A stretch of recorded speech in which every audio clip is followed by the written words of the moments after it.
How's it going, everybody? So today I want to go over Matthew for chapter 5, verses 31 and 32. It has been said, "Whosoever shall put away his wife, let him give her a writing of divorce. But I say unto you, that whosoever shall put away his wife, saving for the cause of fornication, causes her to committeth adultery, and whosoever shall marry her that is divorced, committeth adultery."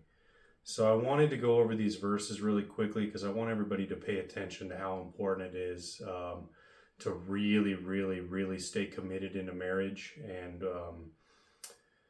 the understanding of this cycle that it creates when we just keep giving up and passing each other on. Basically, it's saying here that if you divorce your wife, you're forcing her to commit adultery. And at the same time, it's saying that a man who marries a divorced woman is committing adultery. So this cycle is created where just everybody is just jumping into this thing of just continuously muddying up the waters and the original plan that God had for everybody. So just pay very close attention, especially the men. It's your decision for the most part on paying attention to this and doing everything that you can to make sure that you're not forcing your wife, because she does have to be under some authority. She does have to figure that she's made to have a family and needs to be a part of one. For men, this is more on you because it's a decision on whether or not you want to start a family. That you need to think very clearly before you go ahead and do that.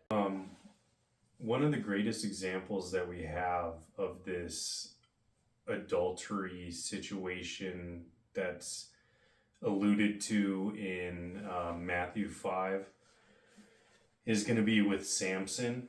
And,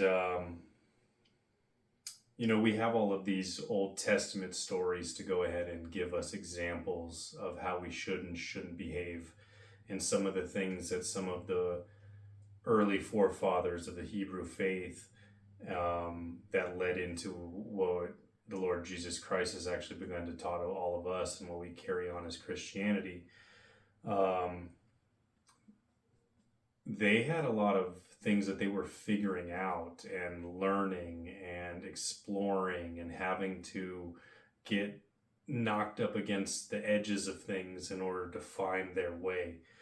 So we can use a lot of what they did and didn't do in order to kind of see examples. And so what Jesus is trying to say to us is there are certain situations where this adultery situation is going to come up, and we have to be very careful. And especially that point of the male divorcing the wife. We see here in chapter 14 of Judges that Samson gets married to a Philistine woman. And there's a situation where because of her family upbringing and because of the fact that there's a war and this hostility between the Philistines and the Hebrews or the Judeans,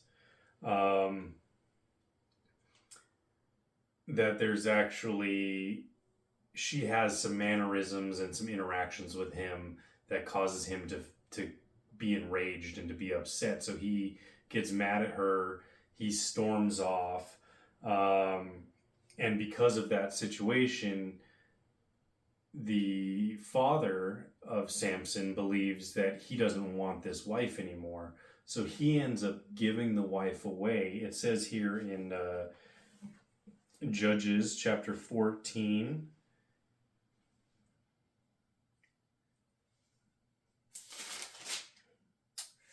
verse chapter 20, it says 19 and 20. The Spirit of the Lord came upon him, and he went down to Ashkelon, where he killed 30 of their men and despoiled them.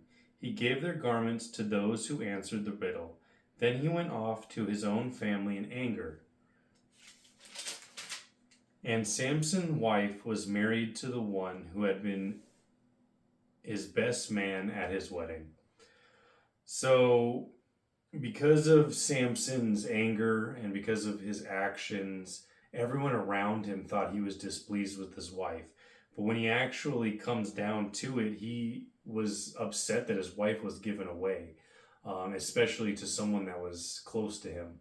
And we can see there that even afterwards, there's an unfortunate situation that happens with the wife and her family that the Philistines do, and Samson again is enraged and creates this situation. So, what we need to learn as men is that we can become upset, and there's actually this action or this way of behaving that we, in our own rage and blindness, are actually making it look to the world around us that we no longer want our partner and no longer want them around us.